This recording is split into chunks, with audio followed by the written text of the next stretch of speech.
Hello everyone, welcome to my YouTube channel. तो आज हम स्टार्ट करने जा रहे हैं हमारा अप्लाइड फिजिक्स का next chapter, optical fibre. An optical fibre is a long thin strand of very pure glass whose diameter is of the order of 10⁻⁻⁴ centimetre. Optical fibre क्या होती है? Long thin hair like structure होती है जो कि glass की बनी होती है और उसका डायमीटर कितना होता है? 10⁻⁻⁴। और ये लाइट को कंडक्ट करती है इन द सेम वे जैसे हमारी कॉपर वायर इलेक्ट्रिसिटी को कंडक्ट करती है। तो वर्किंग प्रिंसिपल क्या है उसका?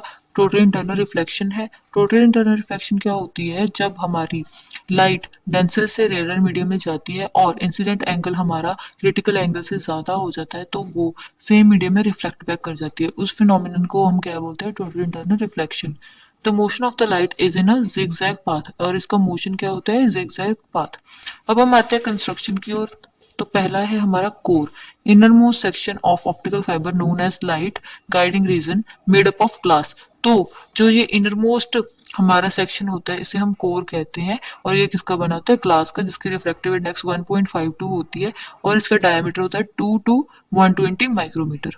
देन नेक्स्ट आता है cladding. Core is surrounded by thin layer of material called cladding. अब जो हमारी कोर होती है that is surrounded by the thin layer of material जिसको हम कहते हैं क्लैडिंग। ये भी ग्लास का बना होता है और इसकी रिफ्रैक्टिव इंडेक्स कितनी होती है? 1.48। मतलब हमारी कोर की रिफ्रैक्टिव इंडेक्स ज्यादा होती है क्लैडिंग से, और इसका डायमीटर कितना होता है? 300 माइक्रोमीटर। तो ये रही हमारी कोर एंड क्लैडिंग, और इसमें जो मोशन हो रहा है वो क्या है? जिगजैग मोशन होता है।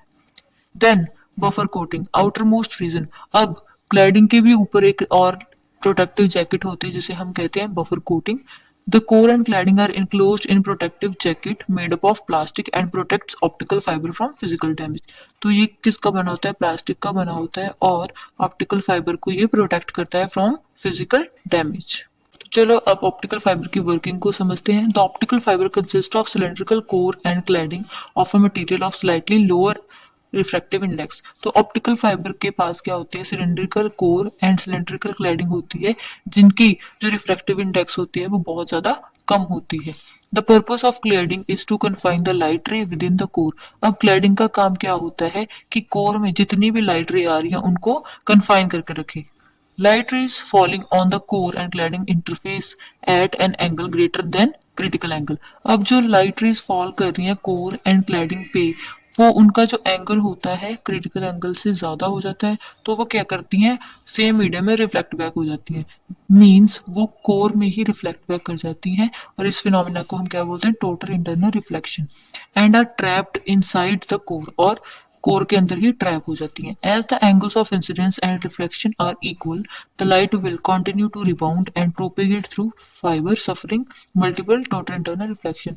तो ऐसे करते करते वो बहुत सारी टोटल इंटरनल रिफ्लेक्शन को सफर करते हुए मूव करी जाएंगी। तो ये थी हमारी ऑप्टिकल फाइबर की construction and working. Next video में हम एक्सेप्टेंस एंगल और न्यूमेरिकल अपर्चर के बारे में पढ़ेंगे। Thank you.